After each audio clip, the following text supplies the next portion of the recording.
Welcome back. You're listening to Something's Wrong Here podcast. If you don't follow us on the socials, do that. We are on Facebook and Instagram. Hit us up on Gmail, swhpcast@gmail.com. And I am Randy. I'm Ken-zee. That was a long one there, That babe. was a long one. I got winded. And welcome back to the studio, Chris. How you doing, bud? Thank you for having me back. So, Last time we were talking about what's wrong with social media, aka digital bullshit. Now we're going to break it down and we're going to take people away from the digital and we're going to say what's wrong with people now. What's going on with people now? I mean, let's just make this easy. What's wrong with people? I'm just going to ask you, what is wrong with people? I have a serious hypothesis on this. If I can throw it all out there, the simplest way is I've got a lot of weird relative connected points in my brain, but in 2012 the 18 plus, over the majority of Americans 18 and up had the internet on the phone in their hands for the first time. And I think it was the downfall of communication. I think it was you talk and I say communication, so I say like things like people are bitching about cursive isn't taught and kids don't have to learn how to spell because they're getting autocorrect. Well, just so we're clear, quit putting those fucking tablets in their hands or the phones or whatever they're putting in their hands, and then they're gonna have to learn how to spell. They're gonna have to learn how to speak. They're gonna have to learn how to write. And if you want them to sign their name, teach them. I actually had somebody today say, there was 4 of us standing there, I bet not one of you 3 fuckers can write a letter in cursive. I said, I can. And they were shocked, but I'm old as fuck. So I would imagine anybody 5 years younger than me, there's no way in hell that they could write cursive. Well, so going back though, like what's wrong? My argument is that the phone that it used to be on the wall for all of us, we grew up, it was attached. If you were lucky, you had a wireless version and could sneak it into your phone and into your room at night. We got those put into our pockets, and that was a cool means of communication. We had text, and that was a nickel. That cost money to receive and send it back in the day. I actually saw a meme today that if you wanted to send a text, you had to think about it, because to type the letter C, you had to hit a button 3 times to make that, and then wait. So it knew that you were trying to stop there. Can you fucking shut up and do justice? It's called T9, and it was respected. Do you think anybody knows what T9 is anymore? Well, so here's what I argue. Like, the originality of cell phones was you had text and calls, and you paid for both. And you paid for a minutes plan, and you paid per text. And you could buy unlimited or whatever, but at the OG, phone minutes kicked in free at 9. Texts were never free, so you called your friends at 9:01, you could talk, right? That was like real etiquette of phones, though, back in the day. That was like real communication etiquette. Don't call home after 9 p.m. to another friend's house. People might be sleeping. Yeah. And now that everyone has a phone, everyone has this. I'm arguing what's wrong with people is the fucking cell phone. It is a means of communication, and we've made it a means of way more than that. And it connects us to way more than that. Well, hold on, because I'm a little older than you. Oh, Again, can't tell. Last episode, turned 40 next week. We're the same age. You're just a couple months older. Okay. I can't believe I just said that out loud. One of you is aging well and one of you isn't. I'll let you guys decide who. I don't know who that is. I don't know which one it is, to be It's honest. definitely not me, the catcher's mitt over here and the gray hair. But, before cell phones, we had landlines. I know, that's what I'm saying, the good shit. I had to memorize every one of my friends' phone numbers. Yeah. I had to know them. Like, I remember the number that we had when I lived in Virginia when I was 6 years old. Don't lie. You had a list in your Trapper Keeper of everybody's number. Okay, well, you got me there. I did have an Abercrombie. No, we beat the Rolodex. That was a little before us. I hate to admit it, but I wore Abercrombie for a little bit. I worked at Abercrombie. Oh, well, you were the model, weren't you? No. Out front. I had a friend that did that, sadly. But I cut out a bag of Abercrombie. It had the ladies on the front, and it had a list of my 20 friends. Home phone lines, not cell phones. And we'd have to call after 9 p.m. then, I think, even on a landline. And after you dial it so many times, you remember it. I don't even know my wife's phone number anymore. Like, I don't know her cell phone number at all. I have quite a few numbers memorized, including like my OGs from back in the day. We're gonna break here for a sec here. My bad. All good? Yeah. You want me to clap and get it going? Yep. Okay. You don't have to have anyone's number memorized anymore. I mean, I have a lot in my head, actually, which I'm still kind of, one of my things is to learn your number if it's worth it. Because I hate texting. I prefer calling people. What's my number? I know that we are a little gay together, and we can address this now. We are co-parenting a very unique custody agreement of a Japanese ice cream banana tree. You picked it up for me in St. Joe. And I'm now taking care of it until it bears fruit, and I can give that back to you. You never even send pictures of it. Oh, you lying sack of shit. Now, that said, I think you really got to address the core of... Let's be honest. I've had my partner that I've been with, my girlfriend for over 5 years now. Yeah. I cannot tell you her number. See, I can tell you mine. My partners, and I can tell you a lot of people's phone numbers. Numbers are what I'm good at, though, in a weird way. So I don't know. I mean, I could tell you about 50 different bank account numbers for businesses. I've got those memorized, but I don't know my wife's phone number. It's on speed dial, Mm-hmm. I don't have to type it in every day. Yeah. So when I, get arrested one time in New Orleans or some crap. Is this a specific or a hypothetical? Oh, maybe both. But when I do, I'm going to be like, who's my first call? It's going to be my 8th grade friend or freshman year friend who had his cell phone and has had the same cell phone, 816-294-XXXX. I still remember that number. Sounds like a porn line if you ask me. I didn't want to put his number out there on air, but I'll have to call him and hope that he picks up. I will say it'd be funnier if you put his number out there, but no details about him, so someone call for a good time. Randy, we have officially doxed somebody. What do you think is wrong with people? Man, there is so much wrong with people. I mean,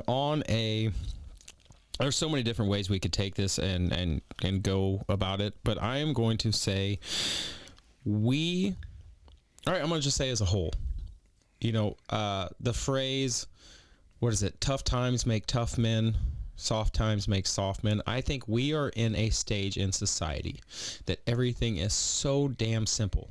From your phone to finding information. You don't have to know your wife's number. You don't have to know who the 10th president was if somebody asked. You can find it in 5 seconds. You don't have to find where your chicken eggs are. You just go to the store and buy them. You don't have to worry about gas. There's a gas station on every corner. You don't have to worry about water, where you're going to get that. It's piped into your house and you can get it on a corner. We have had it so easy that we have nothing better to do than complain about everything. That is all we have to worry about, is complain. We don't have to fight for anything. We don't have to go out and hunt and gather. We just have to complain about what we don't like. Can I say it a different way that I think hits home too? Absolutely. We forget what to appreciate. We forget to appreciate what we have and how good we have it, because you just said some things, and I'm gonna get around. I want to hear what's wrong with people from you, but you said things like we have running water and we don't have to worry about where to get it. That's not true everywhere in this country. There are people that can only flush their toilet twice a day if they're lucky in New Mexico. Yeah, drove through. There's some fucked up signage, dude. I mean, like we drove through an area and it said "fuck off whites." Oh yeah, I've seen it. That is a very unique area, and you better have a fucking gas tank that will get you to the next town. I'm serious. Like that's not something that you want to. You got to appreciate what you got, because where we're sitting is fan-fucking-tastic. Absolutely. There are areas in this country that don't have what you just described. So I think that is, I think what I was trying to say with the phone is at a summary communication. I think what you're trying to say is appreciation. Yeah, well, another thing too with what you said is that we as a society feel that because it affects me or doesn't affect me, it's a fix all or fit all for everybody. We don't take those people into consideration. We don't see it, so it doesn't exist. That's how good we have it in our society. Or we don't react until it affects us personally in our physical world. Well, I don't want to say that because we have it so good that we react to and triggered as a society to other people's. We're offended for other people when they're not offended. Right. Or is it that we've seen everything? We've just seen absolutely everything, so we become so complacent to seeing things. That's we a good point. Keep going with what's wrong with people, Chris. Oh, we have the technology availability to experience what people are going through. And like on the last episode, social media, we're presented with everything.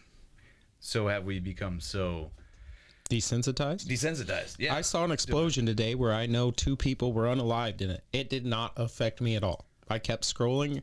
That should really bother me. But it did. I'm not saying it didn't affect me. I'm like, oh, that really sucks. But like, I should be in shock and awe and like petrified at seeing something like that. It didn't show anything. It was an explosion. Everything pretty much just was gone. But we see that every single day now. Can I throw something out there? Absolutely. Why did you see that? Because you were scrolling on what? On the internet. On Facebook. What? On what? A cell phone. Yeah, so the access that we are so granted, that we are so lucky to have in these generations, have, like you said, desensitized us to just maybe normal freaking human decency. Like, so why, if we are so desensitized to things like what I described, which I know not everybody is, but it's becoming more uncommon because you see it so much. If we are so desensitized, why are we so sensitive about what other people are doing, what other people think, or what their opinions are? I would like to go first. Go for it. You can go first. I think there's You raised your hand. I'm proud of you.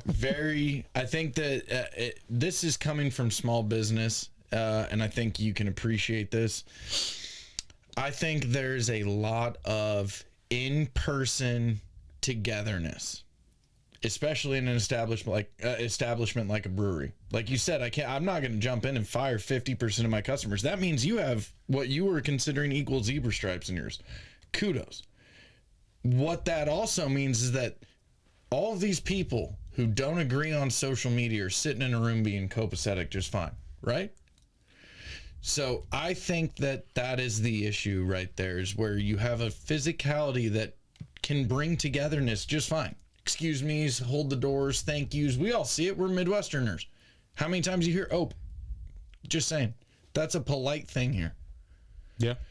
The second you get onto social media, the reason that these people are doing that shit is because they get a couple of clicks, or they get the satisfaction of someone saying, oh, I see your point and this is why it's even more right. And then you just echo chamber. You just are cyclical in your own mob mentality.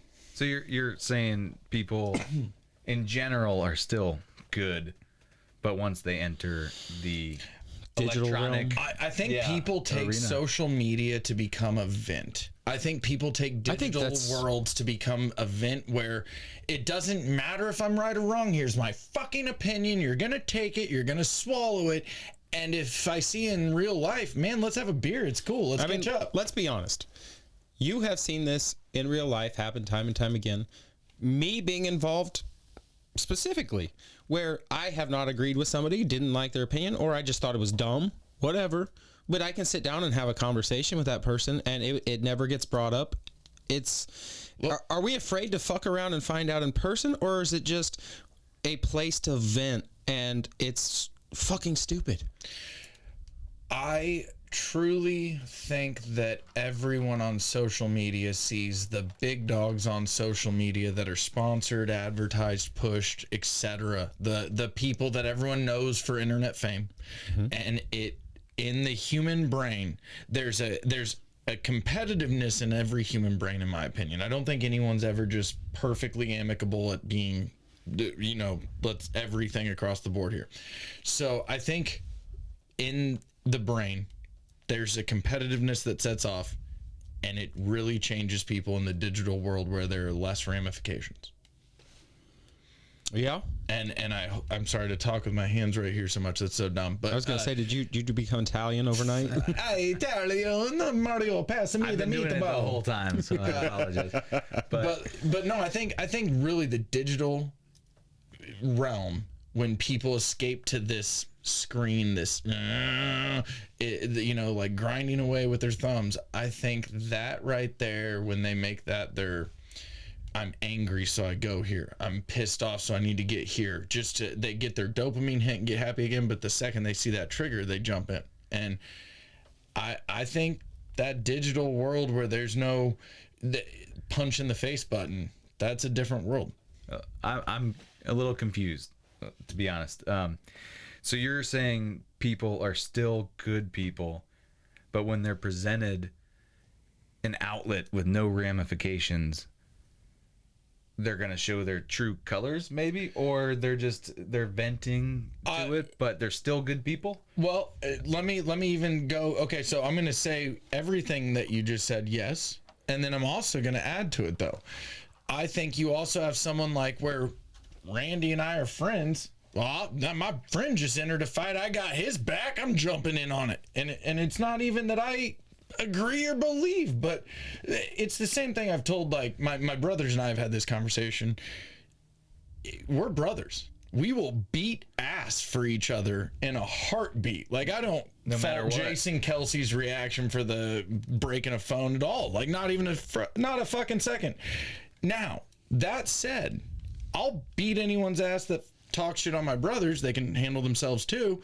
But even if my brothers are wrong, I'm still going to beat ass. I'm going to then beat their ass too and have that same conversation with them. Like, you're an idiot, but like, I defended you. That, I think, has a oorah of there's a camaraderie that exists in your real people on social media and digital world. So like, when you see your friend struggling over here, you got to click their like button, or you got to comment on their this, or you see him jump into battle and you got to defend them and be like, no, they're the idiots. Like, I think there's a level of that's in the brain that's a little wired now. Yeah, but I think what you're talking about is two different worlds. There's the world of the social media and the internet, and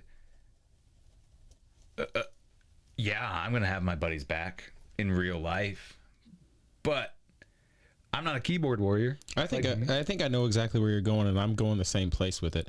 So why? Okay, so if you piss me off right now, yeah, I'm probably gonna have it out with you, and I'm probably not gonna forget it next time I see you either. Why can I have this fake manufactured rage through a screen, but then be fine to your face when I see you? Because I see that all the time. I see the people getting angry and raged, but when they see that person or have made comments towards something maybe I've posted, but have seen me in person, we can sit down, have a beer, talk, and it's almost forgot about. Relativism, imposter syndrome, and mob mentality. Fair enough. I mean, take those three, put them in a blender. I don't know the exact ratios. Maybe Chris can answer that. Spin that motherfucker up, and you've got your answer. In my opinion, mob mentality. That sounds like a good beer name, by the way. Mob mentality. Well, again, you have all of those three that really, I think, conflate. And mob mentality is, again, that sense of camaraderie, that sense of a human being wanting a belonging, wanting a tribe, wanting people. Even if it's in a digital bullshit world, those tribes still form. What about imposter? I know. I'm Imposters? thinking imposter syndrome was a beer name. Have a Pilsner that tastes like an IPA, but really isn't. But yes, I think you're right with that. It's so strange how it's this manufactured rage that comes across instantly through a screen. And I think you kind of summed it up. It's because there isn't a punch you in the face button. There's no ramifications. Like if you posted something that's fucked up and then you got punched in the face instantly for it, I think a lot of people would think. But at the same time, it does have real world ramifications. How many people have lost their jobs over something that they've posted online?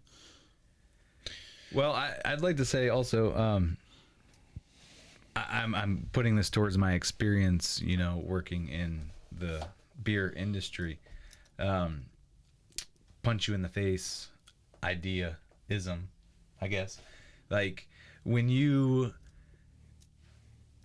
So as a brewery, we're not a bar where you're drinking like 30 shots and getting crazy. Again, trying to put it towards my experience. St. Joe on a Tuesday, baby. No, you just drink 3 beers that equal 30 shots. Maybe, but it is awesome to watch, I guess, the occasional confrontation between people, which is terrible to say almost, but it's a confrontation in real life. Mm-hmm. You're experiencing real life confrontation rather than these people would have been doing the same thing online, like a political belief. And so again, you call it zebra. We've got both angles. So we've got pot smoking hippie sitting next to a front forces airborne military guy, and for a while they're enjoying, and then the wrong thing comes out and you see real life confrontation. It's weird. Is it almost good to see a real life confrontation, a talk of people interacting rather than keyboard? I don't know if that makes sense. I think you can get a point across and come to a real life realization a lot easier if you're talking to somebody in person, because one, there are those ramifications. I mean, I'm not condoning violence on anybody, and I don't think it should. I don't think a conversation should come to punches, especially when there's no physical violence involved. You should be able, even if you disagree, to be able to walk away and just be like, man, you're dumb, I'm walking away, I can't do this, without violence. But I think the fact that real world ramification could be right there in front of you kind of holds people back from what they may say compared to what they may say to a screen. And I think that's, sorry, Ken-zee, but I think that's where I was trying to really go to on that, is when you see these people that are getting in these confrontations about their views, and in real life, 99.9% of the time, it's ending in, okay, whatever, we're walking our different ways. Mm-hmm. Whereas on the electronic forum, like you guys have been saying, it just doesn't stop. There's no stop to it. Well, so if I can toss some sense onto this specifically too, I think exactly what you're saying is what I was trying to point out earlier, where when it happens in person, one-on-one, which is what, when Randy goes onto a Facebook post and comments 1-to-1, he's commenting to the original poster, nothing else, typically speaking, unless he's trolling like a dickbag. I would never.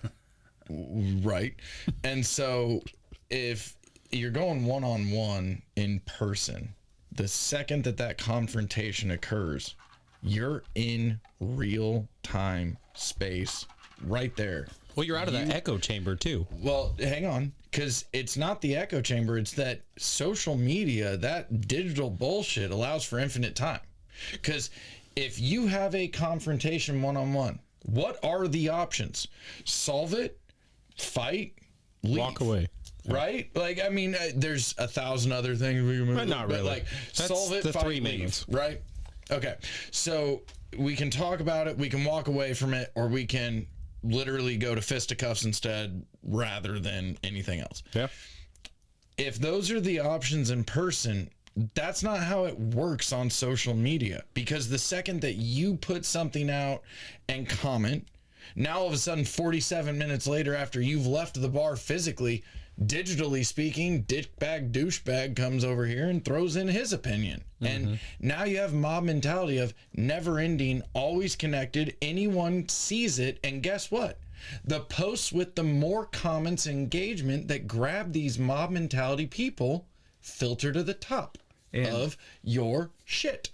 And the other 20 people sitting in person at the bar don't want to physically or don't give a fuck to jump in. they are not going to jump in. No. They'd rather 99% of the time, instead of throwing in their 2 cents, they'll be like, guys, calm down. Like, yeah chill. Or because we all want to be comfortable. Every human being wants to be comfortable, and they want it to end and be comfortable sitting there enjoying a bar drink, not be in a bar fight. But I see where you're going. The other 1,000 people that read the comment are sitting there probably by themselves drinking a drink and jumping in because they're comfortable being hidden. and then there's that one lot of labeled personality in the corner who's getting it on video because they're going to get it to social media and get the clicks first. Well, we asked the question, what's wrong with people? And People are wrong with people is kind of the best answer. I think you hit the nail on the head there. But what I want to know, I don't want you to pick sides. I don't want you to clarify which side you're on. Why are we, as humans who should have the same end goal? I mean, I want you to do, I don't even know you. I met you for the first time tonight. Seem like a good dude. I want the best for you. Like, I can say that. Why, if we want the same goal for people, why do we have so many different ideas and are so divided politically nowadays that I'm over here, you're over there, and we can't like each other, we can't get along, and we can't, I don't think people are self-aware anymore. Well, Take it away, Russ. Right? there's a lot of things that went through my head in all of that, and a lot of it we've already talked about. But I truly think we don't need to be self-aware because we are told a lot of things via internet. Oh, you're a Via? I'm a Via, sorry. Go ahead, Via internet. But you know, we're told all these different things that we should believe and don't believe. I like to believe that people of my age are still learning to be self-aware, as in but I can also, as I say that, think of many people that are not. Well, I think we're in a weird age gap to where we were raised in without the internet, kind of a little bit of internet, and now full on. We've seen a lot of different things. You have the we kind of fall in the middle where we can kind of toe the line. Can I go back a step here? Yeah, go ahead. I want to clarify how you phrased our situation a little better for you. Okay. We grew up in a time where we went outside because Yeah. our parents kicked us outside, locked the doors behind us, and said, "Be back by dark." Yep. We went in a time where when you fell down, you got up because it wasn't dark. Even if your knee was scraped, you got up and you went. Not uphill in the snow both ways. That was our parents. We weren't that. We were lucky, Yeah. They told us. But we also I've still yet to find that hill that's uphill both ways. And I think that our generation is the generation that grew up with dial-up. We grew up dialing up. And if you ever had that, which a lot of us, I think all three of us in this room did, Yeah. you also, I can promise you, got yelled at one time by a dad who went, "Get off the fucking phone, I'm on," and that is dial-up. Yeah. And so we figured it out in a way that I think our internet generation of older millennial. Or they would pick up the phone and hit it a bunch of times to make it kick you off so they could make a call. Yeah. You've got mail. I still have an AOL account. I love it. I love you both. Ken-zee, You fucks.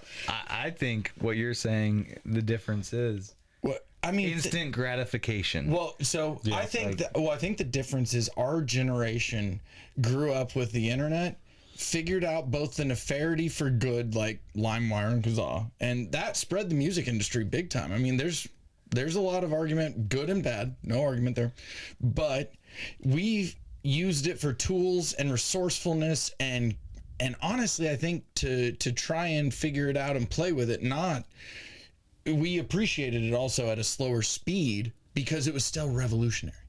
Yeah. And kids these days that grow up, when the second they get that screen in their hands, they have, and I mean this, access to our universe at a level we've never imagined, at an age we've never tested. And then you have parents that, you're bothering me. Here's the screen. Go away. You're in trouble. Take your screen. Go to the corner. It's a very, very wild world, and I think that screens have a very untested level on the brain, personally. I think that there's a argument that we've talked about where we've talked about intoxicants here, and I'll cover, there's caffeine and nicotine, and then there's, is cannabis intoxicating? And then you get into our screens. Can you be addicted to a screen? Absolutely. I have no doubt in my mind about that. And I think that in today's technosphere, whether we're willing to admit it or not, even the three of us in this room having long form conversation where we're not checking our phones, where we're not doing this or that. Hold on. Love you, babe. That was fantastic. For all those listeners, that was Chris playing a joke on checking his phone. The real aspect of it, though, is even we are addicted to screens because for the 8 hours a day that we go make money and we say that we're using a screen for the better, for good, for monetary purpose to live, we're still on a fucking screen. No one writes anything down. Hospitals collapsed when there was a hack because they didn't know how to operate with paper anymore. That's where we're at in the world. Well, look at the MGM when they got hacked. Like you couldn't even get in your room. Imagine sports betting today with real fucking pencil and paper. Yeah. What the fuck would that look like for one day? So I'm thinking we're all saying what's wrong with human beings is technology. And here's where I argue it. I don't argue that, and I'm so glad you said that earlier. While we were eating and while we were having dinner, I told Chris I look up to him in business ways and goals, in balance in his personal life and goals, in his travels and experiences and everything else. Because we've talked a fair chunk, and he's got some crazy shit. We're going to touch on some of that because I think there's a paradigm shift that has occurred at some point in his life, and we're gonna come back to that. But I really think balance is what we've lost, and it's balance across the board with communication, whether it be digital or physical, whether it's using digital or physical tools, whether it's, I've got all my information digitally, so I know how to physically do it. And that's not true. You are not going to learn to swim online today. You are not going to learn to be a mechanic on the internet and be as competent as one who went into a garage and turned wrenches. I argue it all day long. And the thing is, I think we are giving the same certification to the same people. The people that are doing it, the people that aren't. How in today's world, when we have every bit of technology, every bit of knowledge at our fingertips, we have every written piece, everything. How are we, this may not be true, but I will argue it. How are we the stupidest we've ever been? Like, we have knowledge, we have this, we're obviously smarter than the cavemen, but as far as where we should be in society, we are digressing now, even though we have infinite wisdom at our fingertips. And that has been shown through time that our IQs are falling. I think it's because we don't need to retain the information. We have Google to show us, hey, this We one talked time, about it earlier. We don't even remember phone numbers. Yeah. So we don't have to retain the information. Retaining information, in my mind, that is not retaining information as well as it used to. It creates the synapses, the vaults, the things that we can actually keep that information in. So when we turn to Google every time, how do I unlock my car because this one door lock isn't working? We're not actually learning how to fix it. We're watching a YouTube video on that one time on how to do it. I'm just following the steps. We're also banking on some younger child to be able to program it so that we can do it and then watch the video that they put together on how to fix it. You never programmed your grandma's clicker? Well, I have a very fun story about my grandfather and a Logitech Harmony 1 universal remote, but we'll get back to that on another day. I'm going to try and get him in here. It'll be a great one. So yeah, we don't have to retain it anymore, which is making us, you would think that would free us up for more time to do more beneficial things, Or more space to retain more, maybe. I don't know. but we're not. Or not. I think there is a very, I think after the boomer generation, after the World War II, you know, I really think that was the American Revolution where people went to work. You know, people went to work, and those people all said the same thing. And these are our parents, and I guarantee you've heard it. I just want a better life for you. I want it to be better for you. I hope to make your life better than I had it.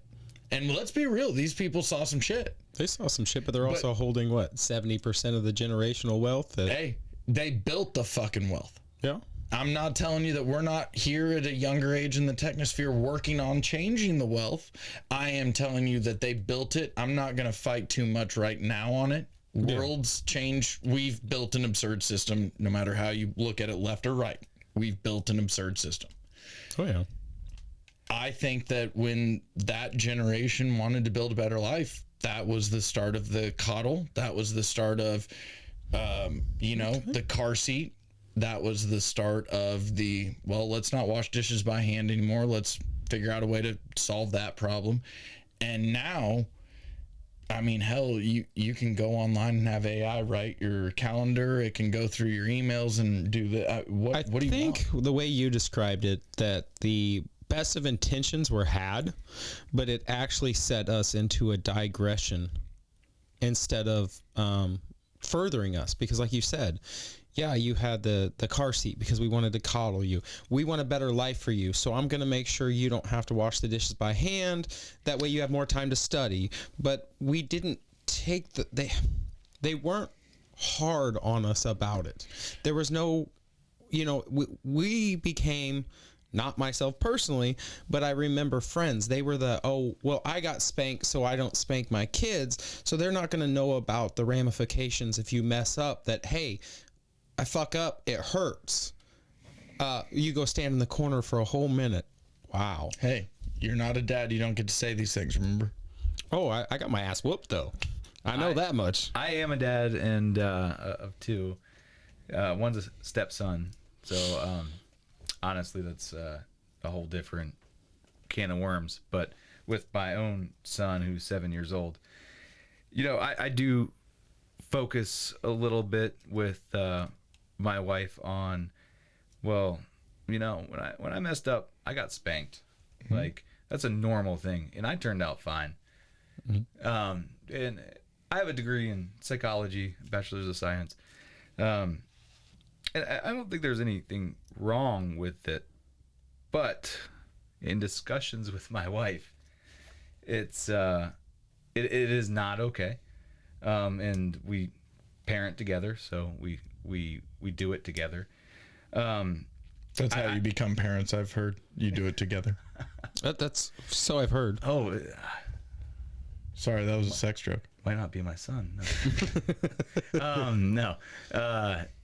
So I think, at least in getting off subject there, parenting is the culmination of two people deciding how to treat their child, and we show a lot of love, that's for sure.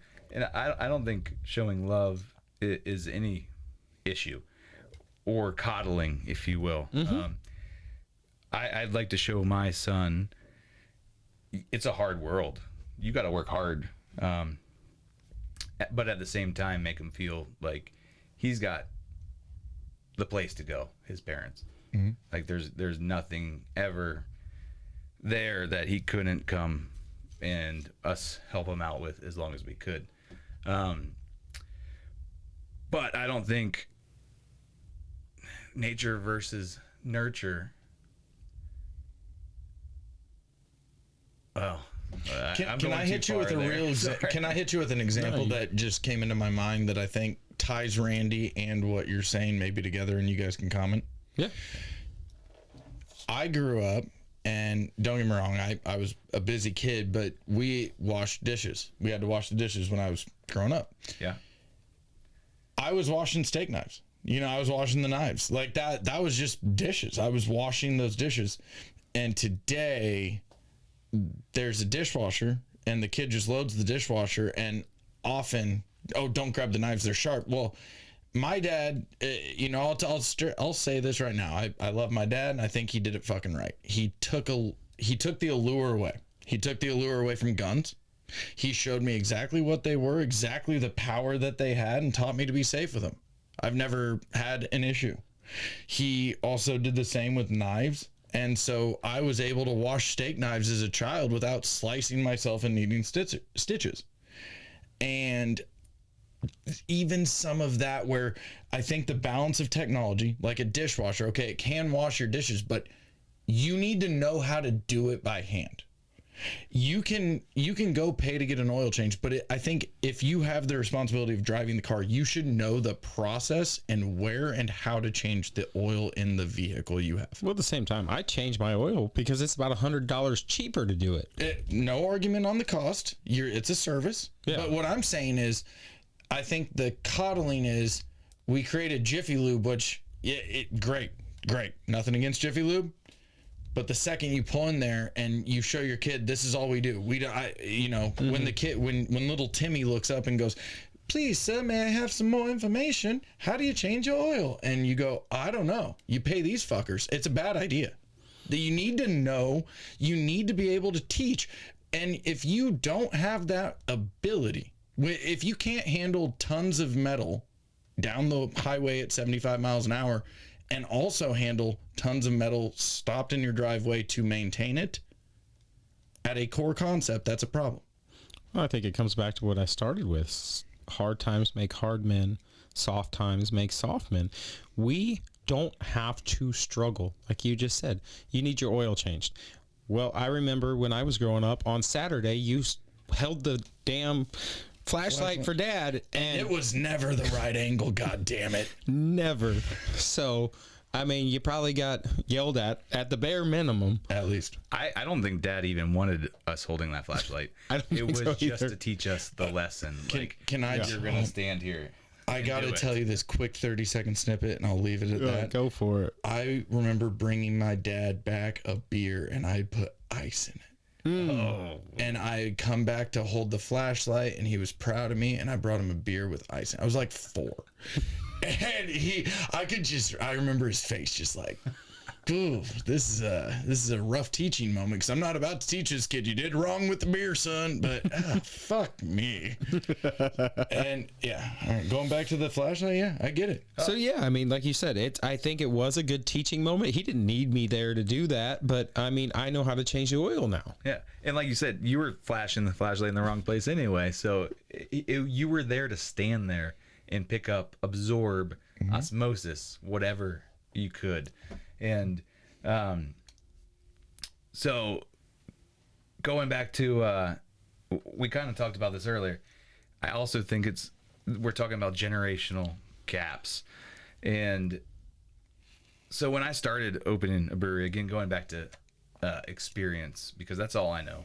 I don't have any real knowledge, just experience. I kept going to these people trying to get money to invest in my business. And a lot of what the feedback I got was, well, you're a millennial. I mean, I'm cusp millennial. I'm right there on the edge. But you're millennials. You guys expect to be handed these things. So they were like hesitant to invest in my vision, me and my brother's vision at that time, because they thought millennials were thinking, hey, we deserve this stuff, these things, this care. And I was totally baffled at that. But now that I've hired years and years of millennials, I've honestly seen it. Like, they are expecting handouts. Not all of them. Entitlement. Yeah. They think they should be paid more to do less. And as a business owner, I think a business owner should know every aspect on how to operate, how to clean. I think they should be willing to do the dirty stuff. So when I hire an employee that's quote unquote a millennial and wants to be a manager, I expect that of them as well. And so many times I've heard, well, you got to pay me more if you want me to do extra. And it's not extra. It's your job. It is not extra to clean the toilet. You're a manager. You clean the toilet. Mm-hmm. So that's what's wrong with people is we're just getting lazy. We're lazy and we're not changing our oil. And I'll be honest, I haven't changed my oil since I was 16. Mm-hmm. But you know how. Well, I also think my time is more valuable. I was going to say, do you have the time to I mean, I do. To go pick it up, but to park it, make everything. I mean, it's time consuming. Yeah. And I trade beer for it, so it's almost free. There you go. Okay, so before we argue over whether is it worth it to pay or worth it to do it yourself, the thought for me is, you've done it yourself. You know how to do it yourself. You live in America and you're free and choosing to do it via someone else. I said via. Without Google or Correct. YouTube. Correct. But the thing that I think is most important is that you both know how to do it and you know you're choosing to let somebody else do that for you at that level. And I think the dissociation is, we have a lot of maybe a generation of people who know how to pay for it. They don't know how to do it. Yeah. Do you know what I mean? They know how to pay for it. They know how to be entitled and, oh, I deserve this. I want this. I want to pay for it. They don't know how to get their goddamn dirt under their nails and do it. They don't know how to twist that nut just as it has been driven, so it's just hot enough to burn your fingers and you got to go quick, and you're going to get a little oil in your hands. Yeah. That is lost because we made it so easy here for a while. Well, I mean, let's even talk about, you said you can pay for it and get this. Let's go into, we're asking what's wrong with people. We now live in a society where you can literally take some pictures of yourself and people will send you thousands of dollars for it. We have you don't have to work to make money anymore. You don't have to do real work. I think you're referring to OnlyFans, and I believe Beyonce had a quote, which is, "Who run the world? Girls." And I just make a joke that if you were absolutely brilliant, that's a way to capitalize right there. Well, I'm not shaming anybody for doing it. I don't have a problem with it. But my thing is, we are now rewarding mediocrity, and we are not rewarding it with. Wait, we were, I believe. I think we're coming back to merit as this is being recorded, based off of what I've seen. How do you think I financed my businesses? You got those feet. Who run the world? You got those fancy feet pics going out. Dad donk dough. Dad donk dough. But we are now, and I was going to segue, we are rewarding people not $10, not $100, up to millions of dollars a month for mediocrity. We are now rewarding people for stupidity. You say something stupid, you get millions. Well, and it could happen to us. We could say something so fucking stupid right now that we could have the phone blowing up, and it's that simple. Well, let me hit you with a not a fight, but let me ask your thoughts here. Mm-hmm. Let's focus, and I don't mean to bash. It's not anything there. Hawk Tua for a second. You go viral on something simple and stupid like a blowjob joke. Mm-hmm. You come around to that argument of sustainability. Yeah, which we talked about. And you figure out the stupid virality might get you there for a second, might get you there for a month, might get you there for whatever, but it's not sustainable. Correct. Because the content that you went viral on is stupid. And the argument that I have for this is very easy, and I think it's going to relate. How many people go onto the internet and watch fail videos and feel better seeing someone else fail because they watched it on the internet? Probably more than not. How many people attend Kill Tony and cheer for a comedian to do bad and bomb rather than succeed? Because it's about 50-50. I was going to say, they like when they succeed, but they also like when they fail. And again, I think there's a human competitive, no matter where you were born, no matter who you were born from, it's in our nature, it's in our DNA, it's in the mitochondria that meets the carbon and everything else that we're made of. And there's a competitive sense. So seeing someone fail in a world without relation or ramifications is rewarding. But we're also rewarding those who fail. But they're not sustainable. No. And so are we rewarding them, or is it a temporary that leads to that child stardom of, oh dear God, it's devastating? Because I would argue Hawk Tuah girl probably didn't know dick about that meme coin. She probably got roped into a deal for her NIL that she saw dollar signs for herself and got involved. And the second it turns into a rug pull and everything else, her reputation's ruined, and whatever money she's left with, she's left with. Yeah. I always thought, entering my businesses, there was no option for failure. So if you're going to watch me try to fail, there's no option. And we can go see River Bluff Brewery, the brewery made famous by a blowjob joke in St. Joseph, Missouri, right? That was where you said it was? That's one of them. But that's what I'm saying. The difference was you grinded. You grinded both physically with a grinder, grinded physically your body, and you mentally grinded through the hard times of opening that fucking business. And I know what it's like, man.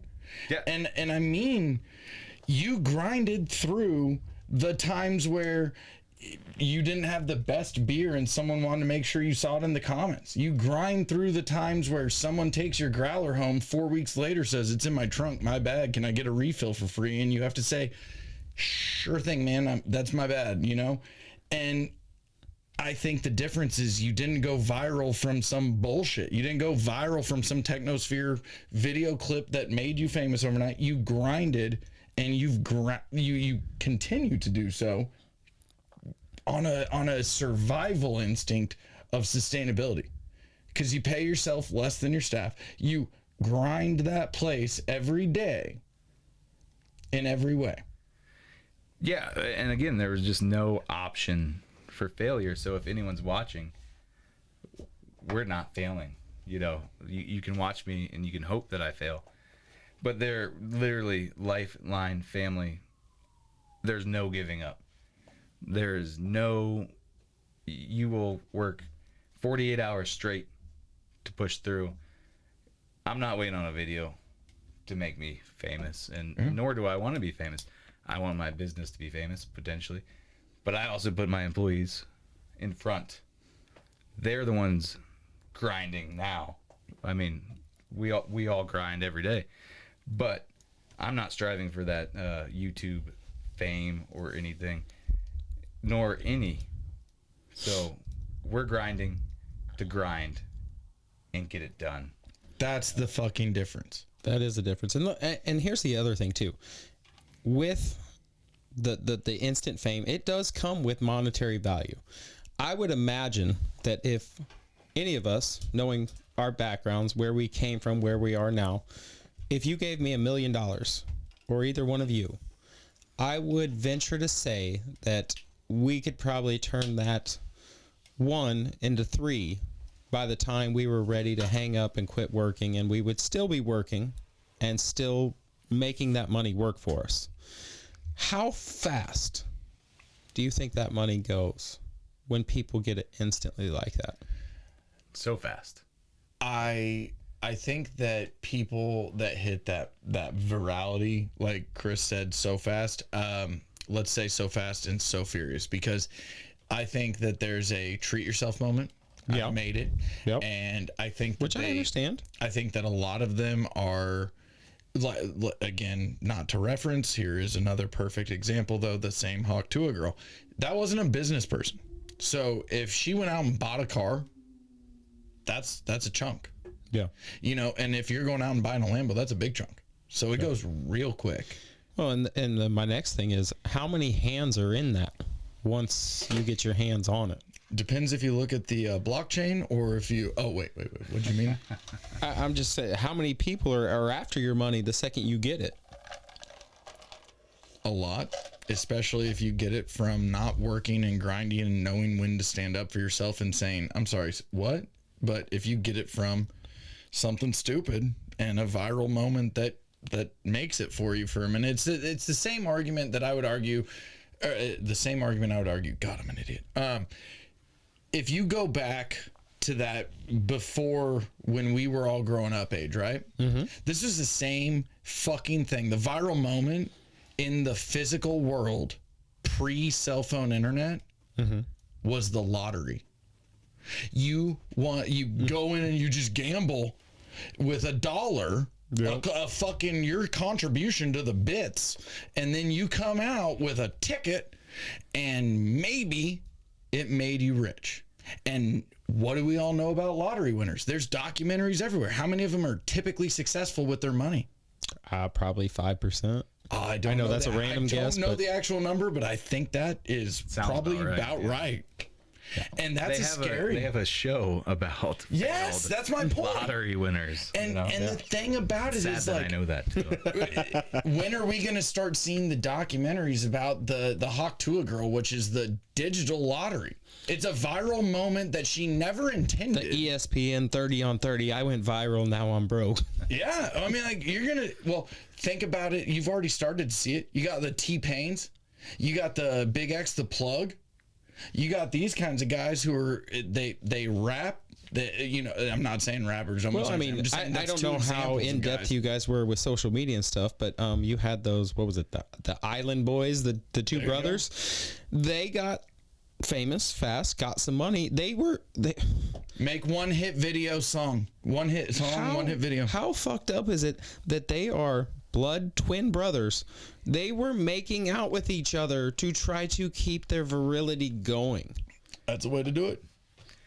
I thought you were talking about the brewery, because we actually have a drink called Island Boy. No, I'm talking about the two twin brothers with French fries on their head. I saw one the other day, actually. He has a girlfriend now or something. I think it only popped up because it was the girl.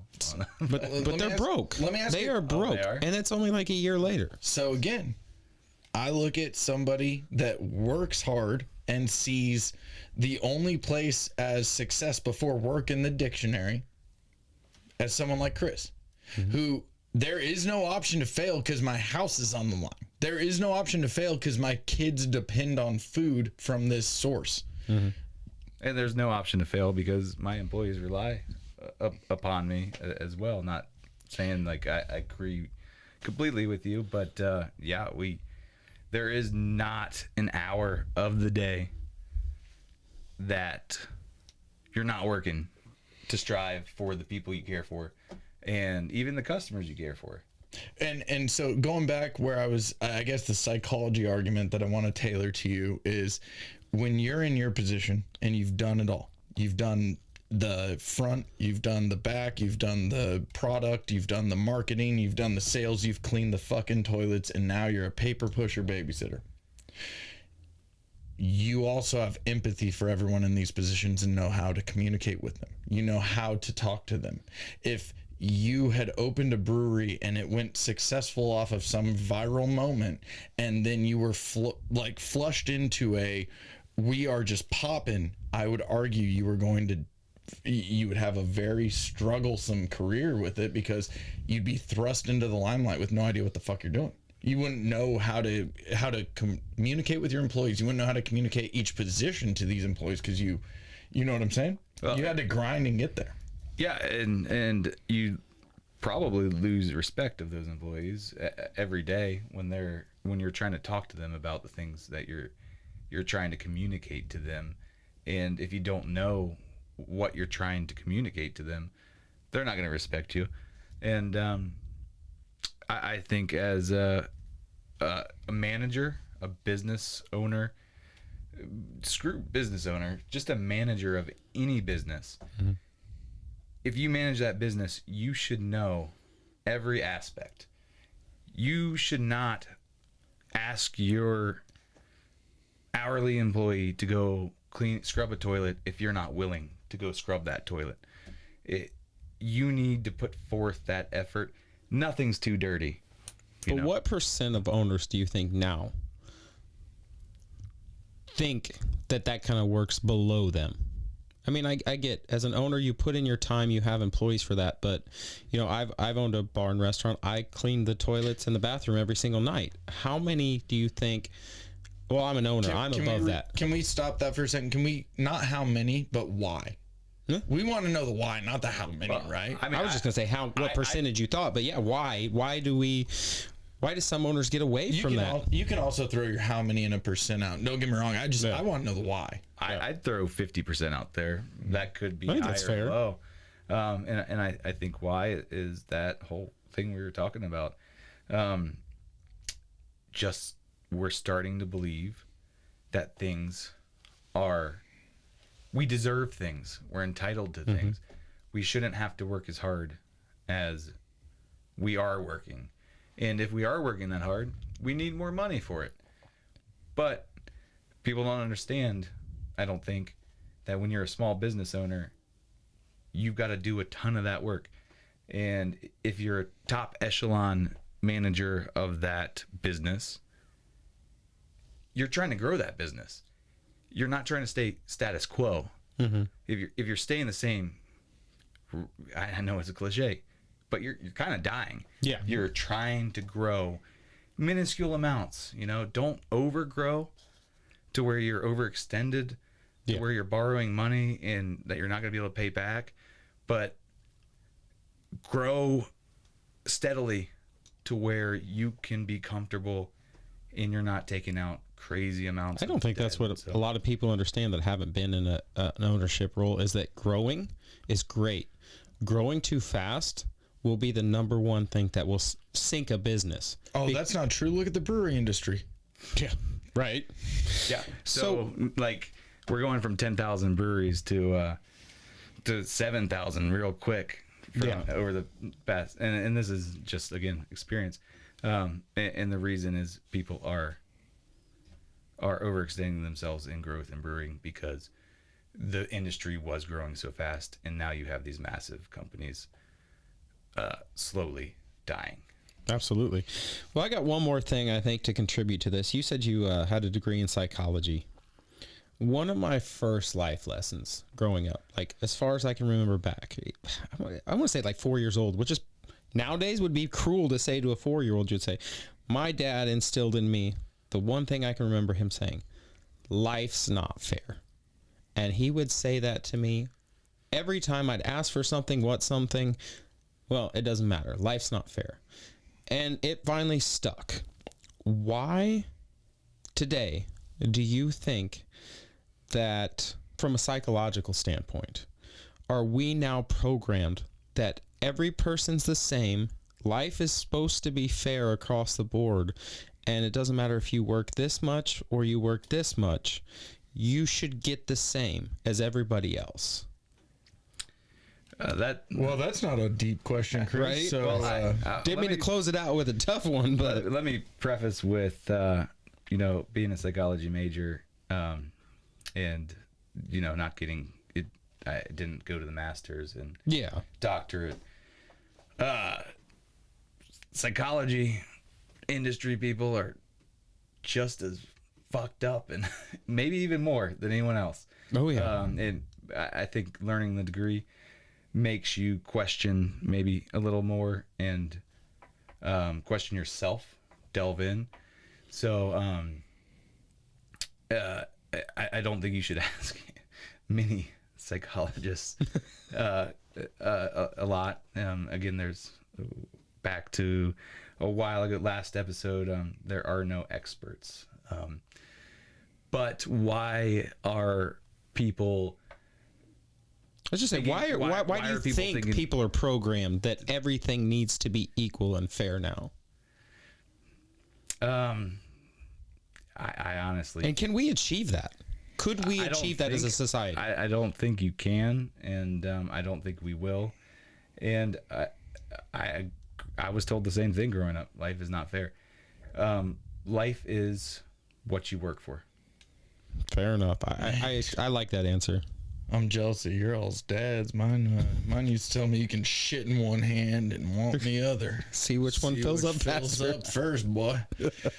No, I love my dad. He was good. He's good people. He still throws the ball with me if I want to. Randy, wow, that's a great question. It comes down to entitlement, like you've touched on multiple times. I think personally. Okay, so I know. And I'm going back to my same hypothesis because I'm stuck in it and I think I'm right. Ugh, fuck you all. No, I think it's the cell phone, man. And I think the problem is, like, when we grew up, we went outside without a cell phone, did shit, made mistakes. Our parents did that too. Mm-hmm. And now I think that cell phone is it's a child's leash. It's a Bluetooth child's leash. You can spy on their camera. You can see how they're driving. You can make sure they're not texting. You can make sure who they are texting if you so choose to implement, right? There's apps for everything. I still think that phone is the fuck up, though. I think that access, that communication access, I think the cell phone went from a tool to a crutch. Sorry to interrupt with a crutch, but I'm thinking back to something we talked about at dinner. You know, like someone getting pulled over, or someone having to pull over with a flat tire. Yeah. And they called 911 for their flat tire. So I'll be brief here. I have heard that before. Multiple times it's happened. I've heard. I was behind someone on I-70. Their tire blew out. And it was a young girl. She was, I guessed, 17, 18, something like that. I pulled over behind her because she had saved the car, got over, and I hit my hazards immediately, knowing what was going on, just trying to make sure she got to the side of the road, not knowing who was in the car. And I was like, oh, do you want to, you need help changing your tire, you know? And her response was, no, it's all good. I called 911. And I won't lie to you. At that time, I wasn't really, well, it was rush hour and I wasn't sticking around for the police. So I just said, cool, they'll handle it. Goodbye. And I left. Mm-hmm.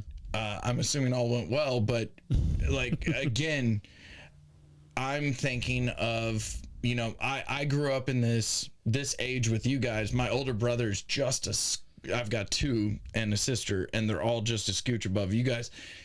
And it's like, I was of the age where when I was driving, I did have a phone.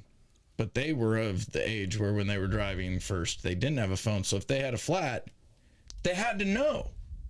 There was no call 911 unless you saw a payphone. And I think that's the problem. I'm still going back to the fucking phone. I think the phone broke communication within society. And I think it grew to a level of use of ease, equality, because everyone with the phone can get on the internet now. So like, going back to your equality and why do we all psychologically feel equal? Because we all have the technology to get us on the internet. We all have the technology to get us into the same video. When you send me a video, your phone doesn't show it to you better than mine. It doesn't matter whose phone's newer. It doesn't matter that. So it comes back to the fucking phone to me, because we used to do that via email back when people chain emailed people about like ladders and bad luck and shit. But like, real talk, the phone in the pocket made access and communication wrong. Do phones give people a false sense of importance? Because we've talked about posting, people liking it, people thinking. You said you've come across somebody who their number one goal is to become a influencer. I think a phone in someone's hand, and I'm coming to Chris next with this one. Not a parent, but I think a phone in someone's hand can be very dangerous, especially an impressionable brain young brain that just wants to be a YouTuber but doesn't see the video that the YouTuber that they're looking up to is saying, people don't get it. People don't understand what it takes to do what I'm doing. Yeah. And that's the disconnect right there. You have the young generation seeing the entertainment, and you have the generation producing it, getting money off of it, going, they don't get it. It all comes back to, which we've mentioned it many times on this podcast, the need for instant gratification. Yeah, and did the phone make people feel important? Absolutely. We can do so much from our phone. We can reach thousands of people if we want to. Yeah. We can day trade now. Oh, I'm a stockbroker. Yeah. I've got Acorns or Robinhood. You know, I'm freaking important. I'm an actual trader now. Like the guys on Wolf of Wall Street. You know, it puts so much power at our fingertips. I totally think it makes people feel important. And social media influencers, we all feel deep down, we all feel like I could be that. I could do that. I could be Hawk Dua. You know, it's go back to winning the lottery. Like, I could do the one right thing on my phone and make myself millions of dollars and important. So the whole conversation was what makes people bad, right?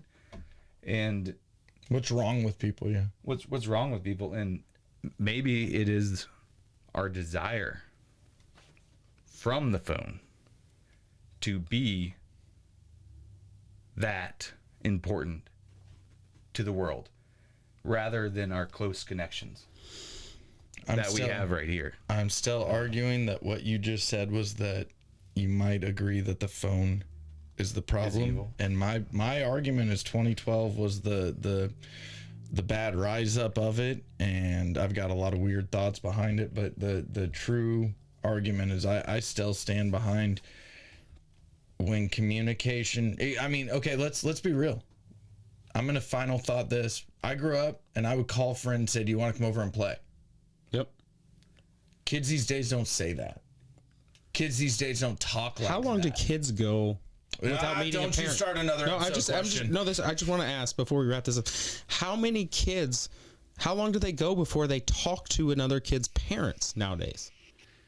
So I've got a neighbor. Having kids, I mean, you'd be a perfect person to answer. I've got a neighbor with a kid that's 1 year younger than our oldest kid and 2 years older than our youngest kid. And growing up, I would have been outside with them every single day. Mm-hmm. I'd say in the past 3 months, the younger kids played 2 times in the snow in 4 months. Both kids are great. Both parents are great. Parents hang out. Kids don't hang out. The teenagers, I guess because social boundaries or they're different, whatever, they don't even talk to each other. They go to the same school. So it's a weird world where when I was growing up, I was stuck playing with those kids because I did not have a cell phone or the internet. It was go play outside in the backyard. I was gonna say, were you even allowed in the house? Because I remember it's nice out. Get your ass outside. Yeah, and totally, that's what that's what we do. But they often just bring their phones out there and sit outside on their phones, and they'll build a fort. And sitting there on their phones. Yep, exactly. We're building a house, a mansion, but we'll have our TVs in here. Have you ever seen the irony? It's just hurt my brain. It was a mom who took a picture and posted it to social media of her kid and their friends having a sleepover, and she took a picture of them all on their phones, bitching about how they're addicted to their phones, so she could post it to Facebook. And I'm like, right. Oh my God, the brain broke right there. The Using brain breaks. the exact vessel that she's complaining about to do exactly what they're doing. Yeah. And I totally get that. Like, I sometimes am like, am I being a bad parent by allowing this? But, you know, I bring my kids out to the wilderness. We camp. Feet in the grass, touch the nature. We cut wood. We axe wood. We build shit. But at the same time, as a parent these days, it's almost neglectful to not allow your kids screen time. And I know a lot of people that hear that will just be like, well, that's ridiculous. But it's not. I don't have kids, and it makes sense. I want to argue for you, and we do have to get to it here. Okay. That whole screen time, I just told Randy the other day, there's a real metric. 37% of surgeons that play video games have less accidents, issues, instances in operating rooms. Yeah. Well, again, I know we're closing up, but last summer went out and so I play games with my kids now. Fortnite. Good. I've always played some games. I was a computer dork back in the day, but I go up against Navy sniper training, guys that hunt constantly. 50 yards, I was the only guy that hit the can. Nice. Gaming. I had never been trained. Just I shot, but so yeah, there is, and I think they're training people now in the military on games, on screens. So not to knock it all. It's there's efficacy to it, no argument. There's an efficiency to using modeling training and such, and that's a different episode. And for me to wrap it up, I think that we've got, you brought up the neglect. I think with denying full screen time from a child, I think you're actually setting them back, because there is a social standard that comes with it. And then moving forward to the future, games and phones are going to be the future. We're now running power equipment. You can run a backhoe in China, and then you can flip a toggle and you're now in Africa running it. You're in the United States, and we are using that technology. And if you don't learn that technology, you're going to have a hard time getting a job in the future, especially with where AI is going, technology is going. So we can't deny it, but I think there's a way to curb what we see and how a developing brain processes it all. I want to give you a little bit of, yes, you're absolutely fucking right. Saw a farmer. He could not fly the drone, the ag drone he bought. His son, he made a post. His two sons are running the farm. Because that's how they do drone. It's automated. It's like video games, and you can see this old farmer just going like, I don't even know what the fuck my kids do, but I guess I don't have to farm anymore. And it's like, well, I mean, you got to look at it. You have, let's just say, this is a big farm, 5,000 acres. You're gonna go walk that whole thing and find a giant spot where you're missing something, and why? No, you can fly the drone over, find it, and you're good to go. Just make sure to teach your kid how to change the tire and the oil. Yeah, or the drone helicopter. Yeah, the drone oil and tires. Teach them how to plug it in or something.